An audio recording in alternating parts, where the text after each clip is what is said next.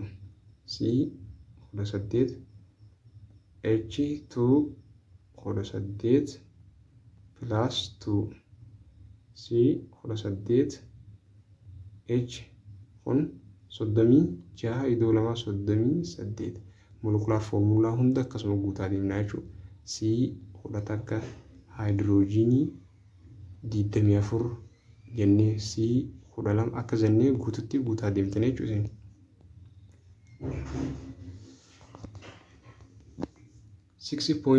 6.2.1 alkene homologous series.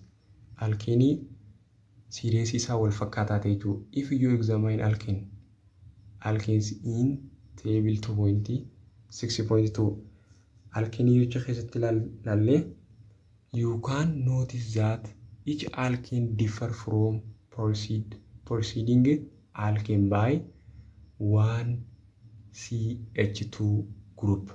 Alkene jecha keessa jiru san hundinuu CH2 isa takkitti kanaan qofa garagaraachuu hundi isaanii.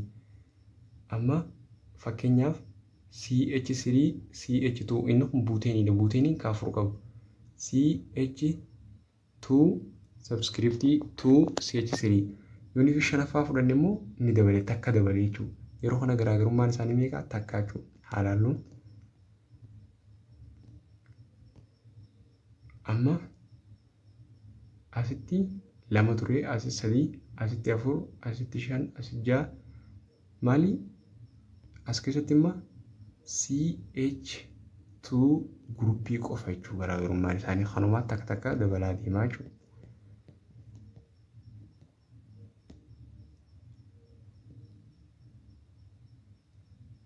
A series of compound like this. Series compounding series akka deemu kun where each member differ from next member by constant unity.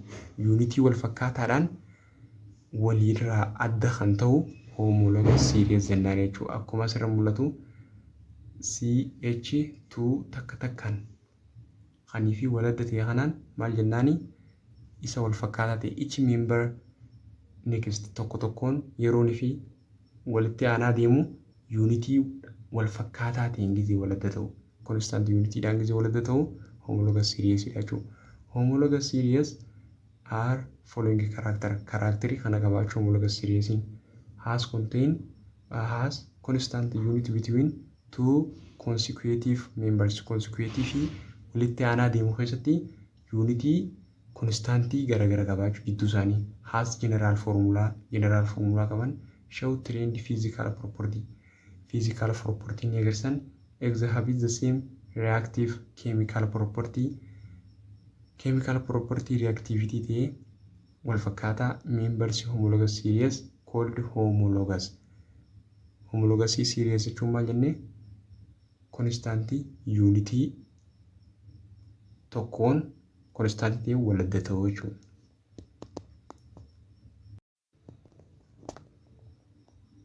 Exercise 6.1 Define homologous series. Describe character of homologous series. Karakterii isaadha. Isuma asirratti nu kenname kana. Question 2 determine if each statement about alkane homologous series is true or false. True or false jennee deebisna. It has general formula in the name. True dha jechuudha. Inni general formula in the name isarratti hundaa'uudhaan.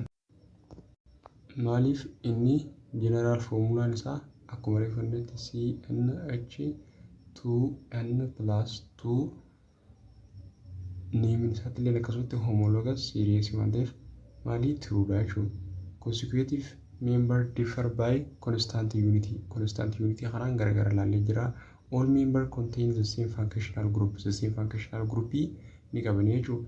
Yeroo inni fi walitti aananii consecutive member different true dha jechuudha. Differ by constant molecular inni hulleen true dha jechuudha. Consecutive akkuma consecutive inni differ ta'u by constant isaa san molecular formula isaa 14. Molecular formula kami 14 ta'e CH2 denneen san boodarra molecular formulaan molecular massiin kaarboonii meeqa 12 hydrogenii takka 2 iddoo 2 meeqa 14 jechuudha. Lachuu maal ta'ama true ta'a jechuudha. 6.2.2 Physical property of alkenes. Amala physical alkene. At the end of this section, student will be able to explain physical property of alkenes. Amaloota alkenes ila physical properties ada ibsu danda'u qabna jechuudha.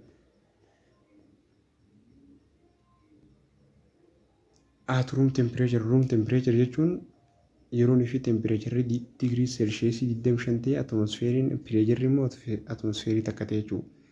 The first four members of homologous series unbranched alkenes are gas. For unbranched ta'e isaan jalqaba unbranched ta'e methane, ethane, propane fi butane isaan kun maali? Unbranched kun homologous series dha jechuudha. Unity takka takkaan wal caaran. Unity takka dabalataa deema. Isaan kun maali? Gaazii dha jechuudha. 5 to 17 shanii hanga 17 unbranched alkene. Unbranched jechuun alkene jechuun unbranched dha jechuudha. Unbranched pentane irraa hanga heptadecane tti. Shanirraa kaarbanii shanirraa hanga kaarbanii 17 tti warri jiru immoo maali? Liquid. In the unbranched alkenes with 18 more than carbon atom are solid. 18 fi sanii ol ammoo qabu maali? Solid. As a class, alkenes, the alkenes are at least dense of all group of organic compound.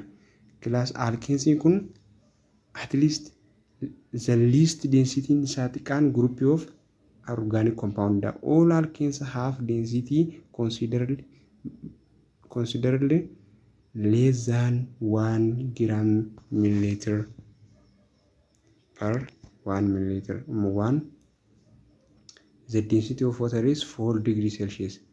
Maali gram density takkaa gadi jechuudha. Keenyu alkeenii density isaadha takkaa gadi jechuudha. 1 gram milliliter gadi jechuudha. Result petroleum mixed with hydrocarbon ring in alkenes float or water. Kana jechuun result petroleum gaasiin jechuun nadaajiin mixi ta'a. Eenyu wajjin? Hydrocarbon wajjin. Inni kun maali? Ring alkene dha jechuudha. Inni kun maali? Bishaan irra float jechuudha. Gaasiin bishaan keessatti ni makamaa hin maka gubbara deema jechuudha. Physical property in the isomer of some members of alkene family. Name alkene, methane, ethane, propane, butane. Isaan kun maali? Gaasiidha. Takka hanga afurii gaasii, shanii hanga 17 liquid 18 fi isaan immoo maali? Gaasiidha jechuudha. Isaan kun amma gaasiidha. Melting point isaanii kana boiling point density number of isomerism isaanii 0 hanga gaazii wariteen isomerism isaanii 0 density isaanii immoo warra khamii density isaan kana maali takkaa gadi jechuudha 0 gadi takkaa gadi jechuudha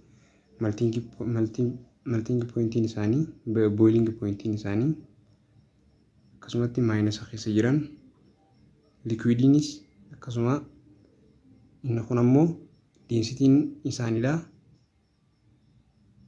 akkuma argamu kana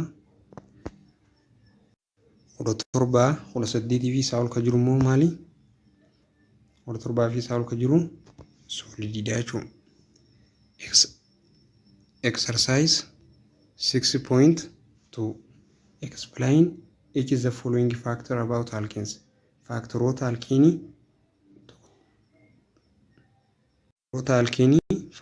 alkeni ibsija question number 1 in alkenes show regular increase in boiling point as their molecular weight is increased isa kana ni ibsana jechuudha deebisaan gaafii tokkoffaadha maal jedha as increase weight of alkenes as the molecular weight of alkenes increase the number of carbon and hydrogen atoms increase yeroo fi weight isaa dabalaa deemu lakkoofsi carbon fi hydrogen atomidha dabalaa deemu large molecules have a strong intermolecular force London departure force large molecule maal qaba intermolecular force strong qaba inni kun maal London force jedhama jechuudha more heat energy is needed to separate molecule energy guddatu heat energy guddaan barbaachisa isa kana adda baasuudhaaf so boiling point is increase boiling point maal ta'uu qaba dabaluu qaba jechuudha gaafii lammaffaa maal jedha branching decrease boiling point of alkenes decrease branching isaa yeroo qannasaa deemu boiling point isaatis maal ta'a boiling point isaa qannasaa deemaa boiling point isaa branch alkynes have small surface area compared with straight chain branching alkene kun similar surface wal fakkaataa qaba yeroo ni fi straight wajjin wal cinaa qabnu smaller surface means weak interforce between molecule surface xiqqaachuun interforce laafaa qabaachuu therefore less energy required to separate energy gaxaanaa barbaada molecule sana adda baasuudhaaf boiling point isallee maali gaxaanaa taachuu inni painting jechuun inni nambarii bakka bu'aa painting 5 carbon hagabu high boiling point iso painting neo painting dha jechuudha lamaan alkenes gaafii sadaffaan alkenes are insoluble in water alkenes bishaan keessatti hin bulbulamu alkenes are non polar compounded alkenes maali non polar compounded while water is polar solvent waterin bulbula polari waan ta'eef alkenin non polari waan ta'eef maali walitti hin bulbulamu jechuudha polar and non-polar substance do not mix walitti makaman because they can't form strong attraction with each other strong attraction waliin hin qaban jechuudha therefore alkenes do not dissolve in water kanaaf alkenin bishaan keessatti hin bulbulamu jechuudha kanaaf chapter 6 part 1 dheeratee jira waan ta'eef asirran dhugaa part itti aanuun hanga walitti deebinutti waan gaafii isinitti ta'e nu gaafadhaa isiniif deebisuudhaaf qophiidha chaanaalli keenya restrict nu godhaa waan jiruuf chaanaala keenya share waliif godhaadha bakka isin jirtan irraan isin eegalee jidduutti hattee isin kutuu fayyaaf dhiifame isin jechaa chaanaala kiyya share waliif godhaadha akkanii fi saayibban keessan irraa fayyadaman akkasumas teelegiraama keenya irratti ppt isa kanaa gabaabsee kaayee waan hin jiruuf achirree deemaadha teelegiraama irraa ppt short note irraa furdaa dubbisaa gaafiidhaa gaaffii takka takkaas achirratti wal gaafannaa chaanala irratti waan gaaffii isinitti ta'e hunda chaanala irratti illee na beeksisuu dandeessan. Waan kanarraa hafiin yaada keessaniin nu cinaa dhaabbataan isin jaa paartii waaniin dheeratee jira waan ta'eef paartii itti aantuun nomenclature of alkenes irraa waliin eegallaa jabaadhaan isiniin jaa yaada keessan akka nurraan kutanne.